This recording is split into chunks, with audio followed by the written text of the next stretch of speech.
سيدنا محمد وعلى آل سيدنا محمد وبارك وسلم.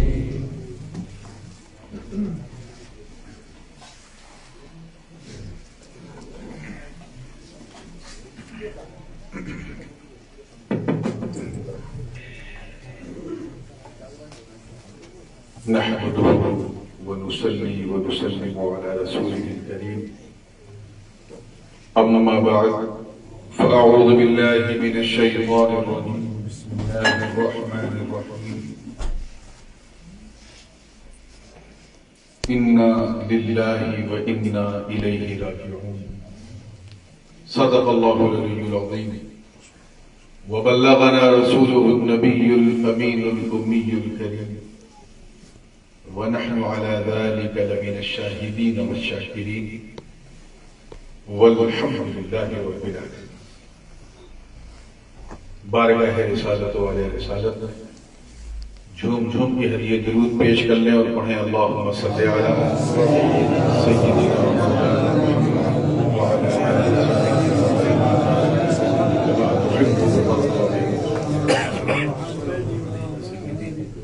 یا رسول اللہ صلی اللہ علیہ وسلم. آج ہم سب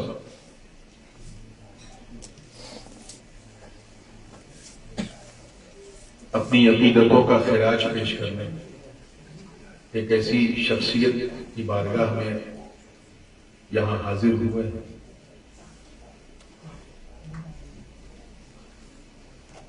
جنہوں نے علم اور آگہی کی تبلیغ صرف اپنے گھر تک محدود نہیں کی، بلکہ ہر چھوٹا بڑا اگر اسے علمی شعور کا ذرا سا بھی احساس ہے تو کہیں نہ کہیں حضرت علامہ مولانا احمد بشیر کینو صاحب کو ہمیشہ یاد رکھیں. یہ غم کی محفل ہے، ایصال ثواب کی محفل ہے، اور بس میں بھی اپنا نام اس رجسٹر پہ لکھانے کے لیے بیٹھ گیا ہوں. اور اسی حوالے سے میں نے ایک بڑی مشہور و معروف آیت کریمہ کی تلاوت کا شرف حاصل. یہ اتنی مشہور آیت ہے کہ چلتے پھرتے اٹھتے بیٹھتے سوتے جاگتے نہ جانے کتنی بار ہم اس آیت کو پڑھتے. حکم بھی یہی ہے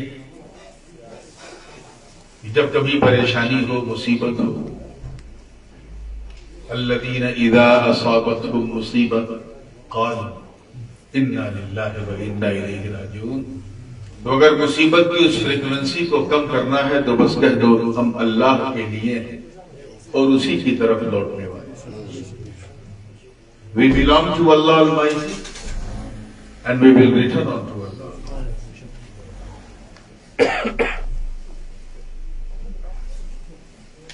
اللہ کا بہت بڑا فضل ہے، اس کا کرم ہے، اس کا یہ احسان ہے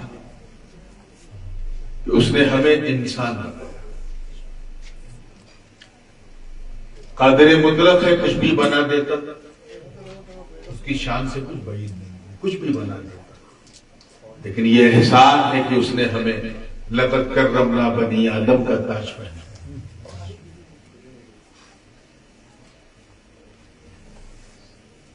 اور کرم بالائے کرم یہ کہ صرف انسان ہی نہیں، الحمدللہ مسلمان بنا. اور اس پر کرم جب اپنے چرم پہ پہنچا، اسٹریم پہ، تو کیا پتا چلا کہ صرف انسان ہی نہیں بلکہ غلام حبیب رحمان بنا. اور اگر میں اپنے گھر والوں کی طرف سے کہوں تو شکر کا دریا بہ جائے. یہ کتنا بڑا فیض ہے، کتنا بڑا کرم ہے کہ اس رب نے ہمیں اپنے محبوب کی سنتان بنایا. سب کچھ اللہ نے ہمارے لیے بنایا، انسان کے لیے. If you start to count the big favor of Almighty, you can never ever count. Your entire life will be finished while you counting, but your counting will never ever finish. خود اس کا دعویٰ ہے وَإِن تَعُدُّوا نِعْمَةَ اللَّهِ لَا تُحْصُوهَا، اگر تم اللہ کی نعمتوں کو شمار کرو تو گن نہیں سکتے۔ سب کچھ اس نے ہمارے لیے بنایا،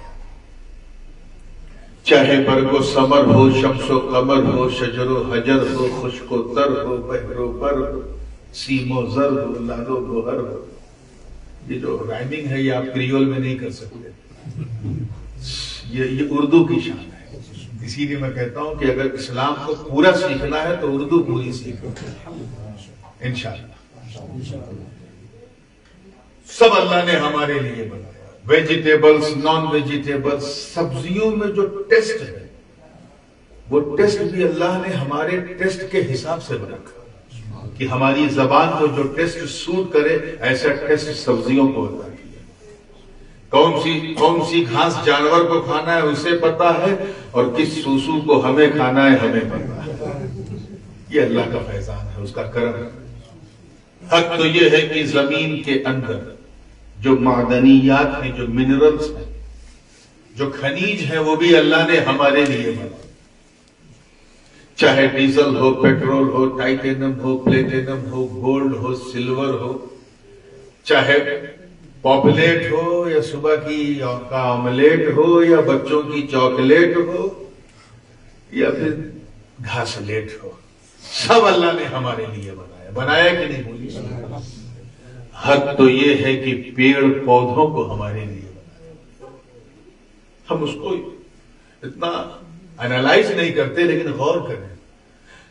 سرٹن ٹریز، کچھ ایسے پیڑ ہیں، کچھ ایسے درخت ہیں، جب ہمیں تیز دھوپ محسوس ہوتی ہے تو ہم اس کے سائے میں کھڑے ہو جاتے ہیں۔ وہ ہمیں مارتا نہیں ہے، بھگاتا نہیں، اسے پتا ہے کہ ہم انسان کے لیے اس سے پھل توڑ کے کھا بھی لیتے ہیں، اور کبھی موقع ملا تو اسی جھاڑ کو، اسی درخت کو کاٹ کر کے میز، کرسی، ٹیبل، المیرہ، پتہ نہیں کیا کیا بنا دیتے ہیں۔ وہ ہمیں نہیں ٹوکتا کہ مت کاٹو، اسے پتا ہے کہ ہم انسان ہیں۔ اب اس سے بڑی مثال تو میں دے ہی نہیں سکتا کہ animals created for all mankind, اللہ نے جانوروں کو بھی انسان کے لیے بنایا۔ کچھ جانور ایسے ہیں جن کی پیٹھ پہ ہم بیٹھ جاتے ہیں، اپنی سواری بنا لیتے ہیں، جیسے ہاتھی ہے، گھوڑا ہے، کیمل ہے۔ کچھ گدھے پر بھی بیٹھ جاتے ہیں، وہ ہمیں پٹکتے نہیں، انہیں پتا ہے کہ ہم انسان ہیں۔ کچھ جانوروں کی کمر میں ہم ایسے رس سے روپ باندھ کر کے ان سے کرین کی طرح سامان کھنچواتے ہیں، وہ کبھی ہمیں لات نہیں مارتے، انہیں پتا ہے کہ ہم انسان ہیں۔ اور کچھ جانوروں کا حال یہ ہے کہ ہم انہیں، خاص کر معقول اللحم کی، ہم انہیں ذبح کر کے مسالہ لگا کے بھون کے پکا کے کھا بھی جاتے ہیں، وہ ہمیں نہیں ٹوکتا کہ ہمیں مت کاٹو، اسے پتا ہے کہ ہم انسان ہیں۔ So each and everything Allah subhanahu wa ta'ala has created for all mankind، اس نے ہمارے لیے بنایا۔ کس کے لیے؟ But did you think، کبھی خیال کیا آپ نے، کبھی آپ نے سوچا کہ اے اللہ، سب کچھ تو نے ہمارے لیے بنایا، مولا ہمیں کس کے لیے بنایا؟ توجہ، You have created everything for us, for whom we are۔ جب سب ہمارے لیے بنایا تو ہمیں کس کے لیے بنایا؟ تو قرآن کی اسی آیت سے ارشاد ہو رہا ہے، اِنَّا لِلَّهِ وَإِنَّا إِلَيْهِ رَاجِعُونَ۔ گویا رب فرما رہا ہے کہ اے میرے بندوں، I have created everything for you، میں نے سب کچھ تمہارے لیے بنایا اور تمہیں میں نے اپنے لیے بنایا۔ I created you for myself، اپنے لیے بنایا تاکہ تم میری عبادت کرو، میری ہی بندگی کرو، میرا ہی نام جپو، میرا ہی ذکر کرو، میرا ہی شکر ادا کرو، کیونکہ ایک دن تمہیں میری ہی طرف لوٹنا ہے۔ اچھا، لوٹا وہی جاتا ہے جہاں سے سفر شروع ہوتا ہے۔ میں بمبئی سے موریشس آیا تو مجھے پلٹ کے بمبئی جانا ہے، تب میں کہوں گا کہ میں لوٹا۔ لیکن اگر میں موریشس سے چلا جاؤں ساؤتھ افریقہ، وہاں سے انگلینڈ، اور انگلینڈ جا کے کہوں کہ میں لوٹا، تو یہ لوٹنا صحیح نہیں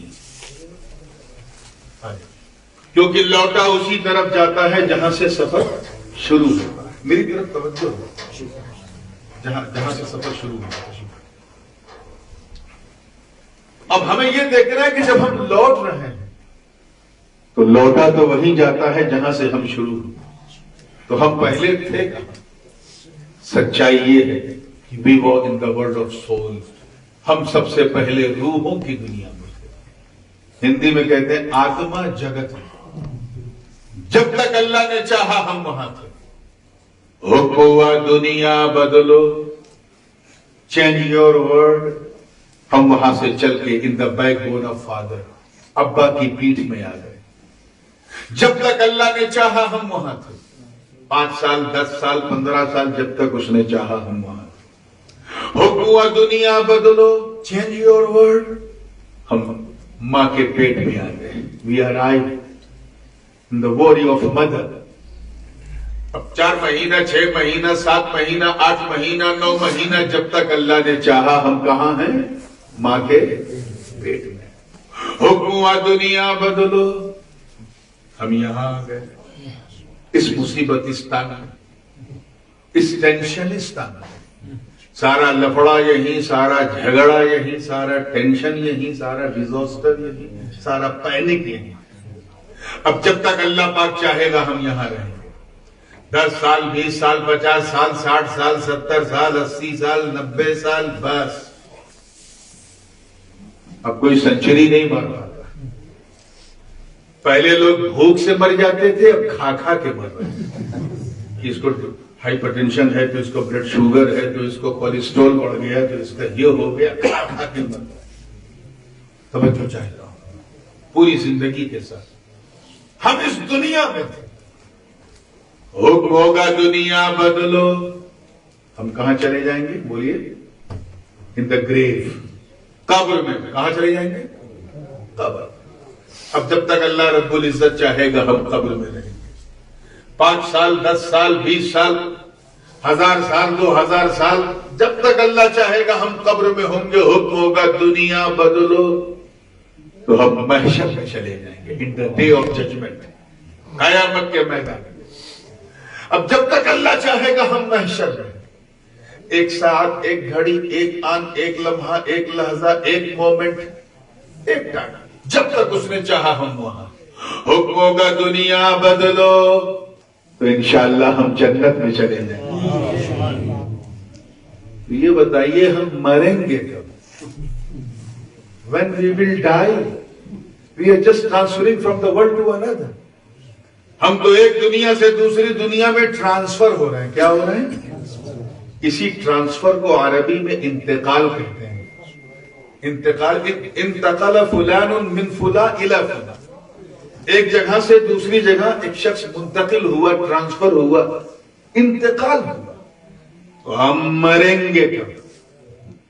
When we will die. جماعت والوں کو سمجھا دینا. جو ماد اللہ نبی کو, ہمارے آقا کو مر کے مٹی میں ملنے والا لکھ چکے ہیں. ان سے کہو جاہلوں, ارے موت جب ایک معمولی انسان کو نہ مٹا سکی تو حبیب رحمان کو کیا مٹائے؟ نعرہ تکبیر, نعرہ رسالت. اسی لیے رب تعالیٰ نے فرمایا کل نفس ذائقۃ الموت. ہر نفس کو موت کا مزہ چکھنا ہے, کھانا نہیں ہے. ہاں یہ فرق ذہن میں رکھیے گا. You have to taste death. ہم کو موت کا مزہ چکھنا ہے. اچھا چکھنا سمجھتے ہیں نا؟ دال میں نمک کتنا ہے اگر چکھنا ہے تو بہت آسان طریقہ ہے. ایک ڈراپ دال کا اپنے ہتھیلی پہ لیا اور زبان سے, یہی ہے چکھنا. یعنی زبان کو پتا چلا, گردن کو خبر ہی نہیں. اسی کو چکھنا کہتے ہیں. بس اتنا ہی موت ہے, اس سے زیادہ نہیں ہے. اب اگر کوئی 10 روٹی اور 20 بوٹی لے کے بیٹھے اور اس سے پوچھے کوئی بھائی کیا کر رہے ہو, وہ کہے میں چکھ رہا ہوں, تو آپ نے سوچا کہ باپ رے باپ, جب چکھنے کا یہ حال ہے تو کھانے کا حال ہے. سمجھانا یہی تھا ہنستے ہنستے کہ بس موت اتنی ہی آئے گی, مزہ چکھائے گی اور چلی جائے. کسے چکھائے گی؟ جس کے پاس نفس ہے. میرے پاس نفس ہے، مجھے مزہ چکھنا ہے، آپ کے پاس نفس ہے، آپ کو مزہ چکھنا ہے، جس کے پاس نفس ہے اسے مزہ چکھنا ہے۔ مگر مجھے بتاؤ اللہ والوں کو، وہ غوث اعظم، وہ غریب نواز، وہ داتا لاہوری، وہ مختوم سمنانی، یہ اللہ کے نیک بندے ہیں، انہیں کون سا مزہ چکھنا ہے؟ جنہوں نے جیتے جی خود اپنے نفس کو مار دیا ہو، ان کے نفس کو کون سا مزہ چکھنا؟ موت کا مزہ چکھنا جو وہ سچائی ہے جس سے کوئی بھاگ نہیں سکتا۔ تو we are just transferring from the world to another. ایک بات میں اور بتاتا چلوں، اللہ تعالیٰ مسبب الاسباب ہے، وہ کوئی چیز بغیر وجہ اور سبب کے نہیں کرتا۔ فار ایگزامپل، مثال کے طور پہ بارش آسمان سے برستی ہے، برساتا کون ہے؟ اللہ۔ بولیے اللہ۔ لیکن اس نے ایک سبب کیا بنایا کہ زمین سے بخار اٹھا، خلاؤں میں گیا، پھر ہائیڈروجن اور آکسیجن مکس ہوئے، اس کے بعد پھر H2O کا فارمولا بنا، بادل بنا، بادل نے پانی کو برسایا۔ مسلمان نے دیکھا، کہا اللہ برسا رہا ہے، سائنٹسٹ نے کہا بادل برسا رہا ہے۔ تو برسانے والا تو اللہ ہے، لیکن اس نے ایک سبب بنایا۔ He made the reason to do۔ اس نے ایک ریزن پیدا کیا۔ ایسے ہی ہم جو ایک دنیا سے دوسری دنیا ٹرانسفر ہو رہے ہیں، وداؤٹ ریزن نہیں، اس کا بھی اللہ نے ایک ریزن بنایا۔ ہم عالم ارواح سے باپ کے پیٹھ میں آئے، اس کا ریزن کیا تھا؟ حکم رب۔ کیا تھا؟ That was the order of Almighty۔ کن ہو جا، ہم ہو گئے۔ باپ کے پیٹ سے چل کے ماں کے پیٹ میں آئے، اس کا ریزن کیا بنا؟ نکاح۔ کیا بنا؟ ابا نے اماں کے ساتھ شادی کی اور ہمارے آنے کی وجہ بن گئی۔ اچھا، ماں کے پیٹ سے چل کے ہم اس دنیا میں آئے، اس کا ریزن کیا ہوا؟ کیا بنا؟ درد زخم، لیبر پین، پرسو پیڑا، وہ ناقابل برداشت انبیئربل پین جو ہماری ماں بہنیں برداشت کرتی ہیں ڈیلیوری میں، وہ درد ریزن بنا ہمارے اس دنیا میں آنے کا۔ اسی لیے تو کہا جاتا ہے نوجوانوں اپنی ماں کی عزت کرو۔ تیری ماں، ارے تو سر پٹک پٹک کے مر جائے گا، لیکن اپنی والدہ کی، اپنی ماں کی اس درد کی ایک آہ کا بھی حق ادا نہیں کر سکتا جو تجھے جیون دیتے وقت اس نے کیا ہے۔ اچھا صاحب، اس دنیا سے چلیں گے، اگلی دنیا قبر ہے۔ کون سی ہے؟ وہاں جانے کا ریزن کیا ہوگا؟ قبض روح۔ کیا؟ حضرت ملک الموت جناب اسرائیل علیہ السلام ہماری روح نکالیں گے، ہم اس دنیا سے چل کے قبر میں پہنچ جائیں گے، قبر والی دنیا میں۔ اچھا، قبر کے بعد اگلی دنیا حشر ہے، وہاں جائیں گے، وہاں جانے کا ریزن کیا ہوگا؟ آواز آئی سور اسرافیل۔ حضرت اسرافیل سور پھونکیں گے، سارے مردے قبروں سے نکل کے محشر میں پہنچ جائیں گے۔ ان دا ڈے آف ججمنٹ۔ توجہ چاہوں گا اگلے جملے پہ، تھوڑا سا بمبئیا انداز سے سنو گے تو کیچ کر لو گے پوری زندگی سے۔ اب محشر سے کے بعد اگلا جو اسٹیشن ہے، which is final destination، وہ ہے جنت۔ وہاں جانے کا ریزن کیا ہوگا؟ آواز آئی شفاعت مصطفیٰ صلی اللہ علیہ وسلم۔ شفاعت مصطفیٰ، حضور لب ہلا دیں گے، اللہ ہمارے لیے سب ہلا دیں گے۔ We are just transferring from the world to another۔ ایک دنیا سے ہم دوسری دنیا میں ٹرانسفر ہو رہے ہیں۔ آج ایک ہوا، کل تم ہوگے، پرسوں تمہارے بچے ہوں گے، یہ سلسلہ جاری رہے گا۔ اللہ پاک نے اسی لیے فرمایا ہر نفس کو موت کا مزہ چکھنا۔ مگر آج ہم جن کے ایصال ثواب کی محفل میں بیٹھے ہیں، مولانا احمد بشیر کی رحمت اللہ تعالی علیہ، ان کی شان یہ ہے، یہ عالم بھی ہے، عارف بھی، انہیں پتا ہے کہ موت کا مزہ کیا ہے۔ یہ ٹیسٹ کر چکے ہیں، ٹیسٹ سے پہلے اس ٹیسٹ کی لذت کو محسوس کرتے ہیں۔ اچھا، ایمانداری سے بتانا، میں اس چیز کو ذرا سا اور کلیریفائی کر دوں۔ Have you seen by your own eyes that any prisoner enters into the prison with happiness؟ مسکراتے ہوئے وہ جیل میں گیا، کبھی دیکھا؟ کوئی پریزنر جو ہے وہ کوئی قیدی جیل کے اندر ہنستا ہوا نہیں جاتا ہے، روتا ہوا جاتا ہے۔ کیوں؟ اس کے گھر والے چھوٹ گئے، بیوی بچے چھوٹ گئے، ماں باپ چھوٹ گئے، بھائی بہن چھوٹ گئے، کرائم، رو رہا ہے۔ لیکن اندر جیل کی بیرک میں جو پہلے سے 2-4 قیدی وہ مسکرا رہے ہیں، واہ ایک اور آیا۔ We were 4, now became 5. ہم 4 تھے اب 5 ہو گئے، وہ مسکرا رہا۔ A person who is coming is crying, but those who are receiving, they are happy. وہ مسکرا رہا۔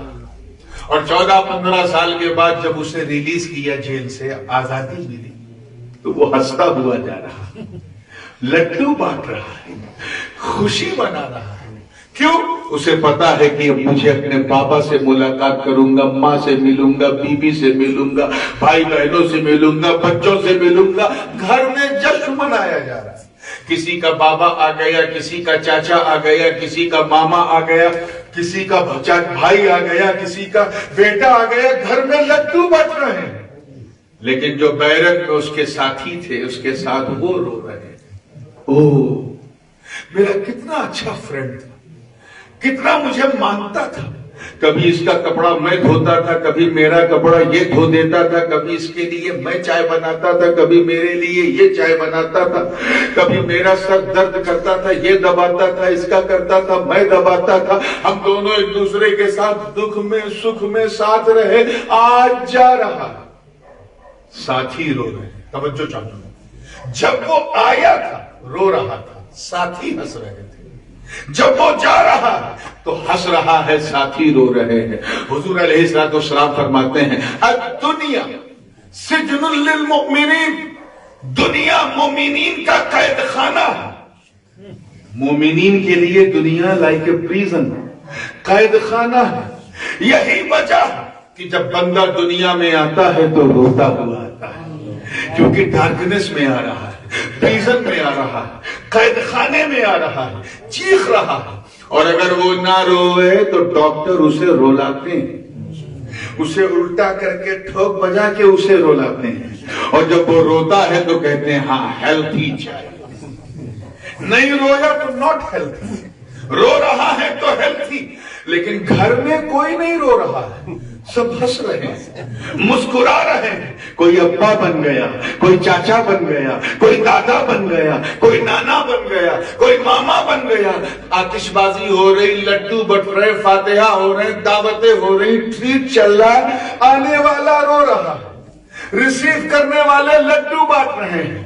مگر 70-80 سال کے بعد جب وہ گزر گیا، اس کا انتقال ہو گیا، اسے 4 کاندھے لے کر کے گریوی یارڈ لے جانے لگے، اس کا فنرل ہو گیا، اس کے گھر والے اسے قبرستان میں لے جا رہے ہیں، تو سارے گھر والے رو رہے ہیں، سب کی آنکھوں میں آنسو ہے، بیٹا رو رہا ہے کہ بابا جا رہا ہے، بھائی رو رہا ہے کہ بھیا جا رہا ہے، ماں رو رہی ہے کہ بیٹا جا رہا ہے، بیوی رو رہی ہے کہ شوہر جا رہا ہے، رشتہ دار رو رہے ہیں کہ رشتہ دار جا رہا ہے، ایوری از کرائنگ۔ لیکن وہ جنازے کی چرپائی پر لیٹا اپنی آزادی کی خوشی کا جشن منا رہا ہے، آج وہ آزاد ہو رہا ہے، وہ مسکرا رہا ہے، گویا زبان حال سے کہہ رہا ہے کہ اے رونے والوں مت رو، آج تو مجھے آزادی ملی ہے، آج میں اس جلوے کو دیکھنے جا رہا ہوں جن کی میں نعتیں پڑھا کرتا تھا، ذکر کیا تھا۔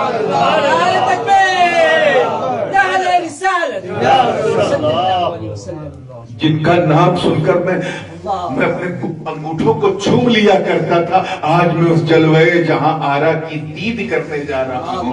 ارے آج تو میرے لیے عید کا دن ہے، آج مجھے رہائی مل رہی ہے۔ یہی عالم کی روح ہوتی ہے، گھر والے روتے ہیں لیکن وہ جانے والا اپنی آزادی کا جشن منا رہا ہے۔ اسی لیے میں کہتا ہوں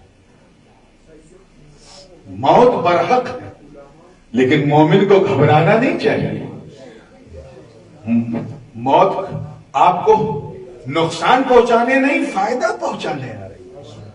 آخری بات یہ بتائیے، اگر آپ کے پاسپورٹ پہ مدینہ منورہ کا ویزا لگ جائے، خوشی ہوگی کہ نہیں؟ خوشی ہوگی نا. کچھ لوگ کرسیوں پہ بیٹھے ہیں, میں ان کی خاص توجہ چاہوں گا. قرآن پاک نیچے پڑھا جا رہا تھا. جن کے ساتھ عذر ہے, جو تکلیف میں ہے, گھٹنے میں الجھن ہے یا بیک بون میں ایشو ہے, وہ تو کرسی پہ بیٹھ کے نماز بھی پڑھ سکتے ہیں, ان کو کوئی پرابلم نہیں. لیکن جو نوجوان ہیں انہیں اس بات کا خیال رکھنا چاہیے کہ قرآن اگر نیچے ہو تو اوپر نہیں بیٹھنا چاہیے. جب ہم اللہ کے کلام کا احترام نہیں کر پاتے تو بندوں کے کلام کا کیا کریں. تو اس چیز کا لحاظ قرآن خوانی میں نے دیکھا, میں نے کہا یہ کلیئر کرنا ضروری ہے. میری عادت ہے اصلاح کی, اللہ تعالی ہم سب کو اس کی توفیق دے. توجہ چاہوں گا, تیار ہیں نا آپ لوگ؟ بالکل زندگی کے ساتھ دیکھیے گا. آخری نقطہ ہے, مدینے کا ویزا لگ جائے خوشی ہوگی کہ نہیں؟ ارے خوشی ایسی ویسی نہیں, کووڈ کے بعد لگا ہے visa. 2 years we were completely stuck, locked down. مارے خوشی کے تم پورے آئیلینڈ میں شور مچا دو گے کہ I got the visa of Saudi Arabia, now I'm going to perform Umrah, now I'm going to see the گنبد خضرا. اب تو میں حضور کا مدینہ دیکھوں گا, سنہری جالی دیکھوں گا, خوشی مناؤں گا. لیکن میں بڑی ذمہ داری سے بول رہا ہوں, ایک ذمہ دار گھر میں بیٹھ کر, کہ موت, کیا موت مدینے کے ویزے سے زیادہ ورتی ہے, مدینے کے ویزے سے زیادہ قیمتی ہے, مدینے کے ویزے سے زیادہ ایکسپینسو ہے, مدینے کے ویزے سے زیادہ موت کی سگنیفیکنس ہے. کیوں؟ ہمیں جب ویزا لگے گا تو دیکھے گا کیا؟ گنبد خضرا دیکھے گا, سنہری جالی دیکھے گا, محراب نبوی دیکھے گا, ستون دیکھے گا, تو محراب نبوی دیکھے گا, مسجد نبوی دیکھے گا, مینار نبوی دیکھے گا, تو جنت البقیع دیکھے گا, مدینے کی گلیاں دیکھے گا, کعبہ دیکھے گا, حتیم دیکھے گا, صفا مروہ دیکھے گا. جب ویزا لگے گا تو روزہ دیکھے گا, روزہ. لیکن جب موت آئے گی تو روزہ نہیں, آقا کا چہرہ دیکھے گا. اسی لیے اے موت جس رنگ میں آ, جس ڈھنگ میں آ, چاہے تو بندوق بن کے آ, چاہے میزائل بن کے آ, چاہے تو بم بن کے آ, چاہے تو فساد میں آ, کسی کمیونل رائٹس میں تجھے ہر سنی گلے لگانے کو تیار ہے. کیونکہ ہم جانتے ہیں کہ تو ہمیں, توجہ اے موت, تو ہمیں مٹانے کے لیے نہیں بلکہ ہم غریبوں کو مصطفیٰ سے ملانے کے لیے. تو میاں یہ ہم مثال ثواب کی محفل سے اس لیے کر رہے ہیں کہ جانے والے کو کچھ ہماری طرف سے حصہ مل جائے, نہیں تو جانے والے نے جو دیکھا ہے اسی کو آزادی کہتے ہیں, اسی کو رہائی کہتے ہیں. مولا کریم حضرت مولانا احمد بشیر کینو صاحب کی روح کو بخش دے, ان کے تمام صغیرہ اور کبیرہ گناہوں کو معاف فرما دے مولا, ان کے اہل خانہ, ان کے بچوں کو صبر جمیل عطا فرمائے, اپنی رحمت ان کی مرکت پر گہر باری کرے, حشر تک شان کریمی ناز برداری کرے. وآخر دعوانا ان الحمدللہ رب العالمین. السلام علیکم.